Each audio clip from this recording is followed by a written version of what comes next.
Good evening. Welcome to Prog Monster. My name is Murph. I am the host of this show. This is a show that is dedicated to progressive rock and other forms of rock music. So we're back at the Great Prog War. This is battle number 28, I believe. So we're down to the last two bands in the third round. The remaining two bands, which are Pallas and Camel. Okay, the Pallas album, as many of you are probably aware of, is called The Sentinel. The other album is called Mirage, the one for Camel. So this was actually closer than I had really anticipated it being. I think the Sentinel album had a really good listen to today. First of all, I really like the cover of this album a lot. The purple and the whole kind of the kind of ships sailing in the sky kind of reminds me of it's got that feeling of a Yes album almost, but it's not. It doesn't sound anything like Yes, really. I like the Arrive Alive. They did really well today. Such a pulse-pounding song. Shock Treatment, of course, one of my favorite tracks on the album.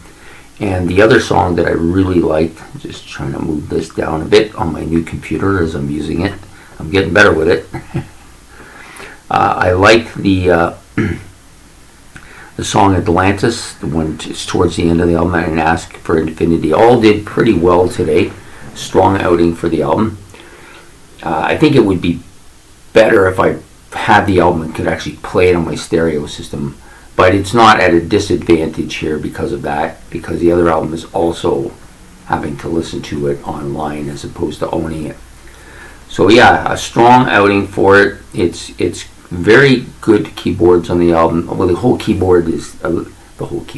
whole album is kind of dominated by the keyboards. Yeah, the guitars in there and the bass and the drums are all fairly out there, but not to the extent that the keyboard is. This is a keyboard-driven album, I think. Lyrics on this album are pretty solid. The vocals are fairly solid as well. No real weaknesses, but no grandiose strengths, like nothing that blows your mind. There's no songs on the album that really blow my mind. There's nothing on the album that's really extraordinary. It's just a really melodically solid album. And it has some great artworks, nice production sound, pretty clear. I just think it's just a really good album. Sorry, good. So yeah, a really good album. So when it's going up against Camel's Mirage, which is one of those progressive rock albums that many feel is an essential album for owning prog albums. If you're looking for a selection of prog albums to start out, if you're just a person getting into prog, this is one of those albums that they often talk about as being an essential album. So it already has that kind of mystique about it. So a couple things about the album. The first 2 or 3 tracks are very mediocre in my opinion. They don't really catch me too well. Yes, there's some good keyboards on them. Yes, there's some good guitar. Vocals are a little weak on this album as a whole. I don't think of him as being a bad vocalist. But he's definitely second fiddle to the music here. And perhaps that's why they do a couple of instrumentals as opposed to vocals, that they realize that the vocals aren't something they're really strong at. Which doesn't help. Another thing that doesn't really help the vocals on this album is that the lyrics are mediocre as well. They're not great. Compared to the Pallas album, they're not up to that snuff. So you got a couple of pretty strong weaknesses here, where Pallas had really no weaknesses, but really had no super strengths either. But so you got a couple of fairly weak kind of areas of the album that I think are a little bit weak, the vocals and the lyrics. But that's where it ends. The guitar and the keyboards on this album are really good. The drums are good too. Even the bass has its parts in the album I think are pretty strong. As the album goes along, it's kind of like going along like this. And then it gets to Earthrise, which is the second last track, and it just kind of starts going like this. And then it gets to Fantasy Lady and just continues like soaring.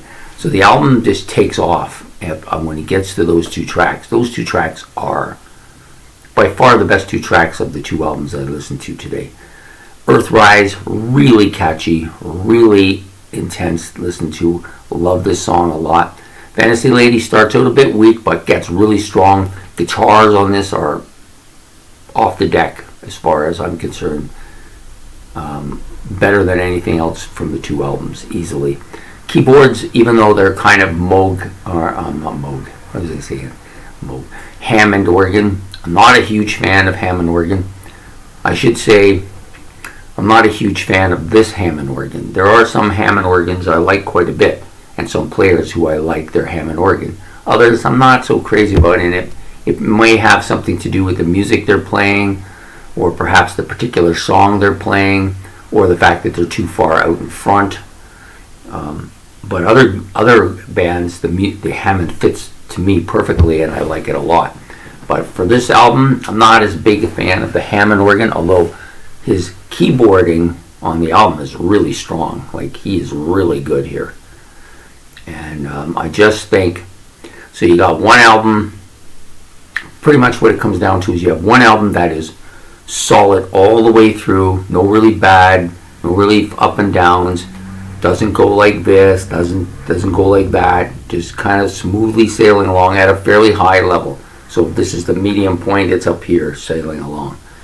Whereas this album starts kind of below the medium point and just keeps going up and up until it gets to Earthworks and then shoots right up and then even further up.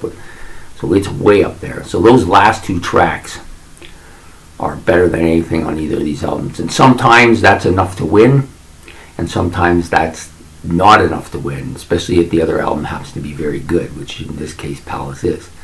So it came down to a bit of what did I enjoy the most? Did I enjoy the solid play of Pallas the whole way through, or was I willing to put up with the lesser tracks at the beginning? Not that they're bad, to get to these two tracks that I just loved.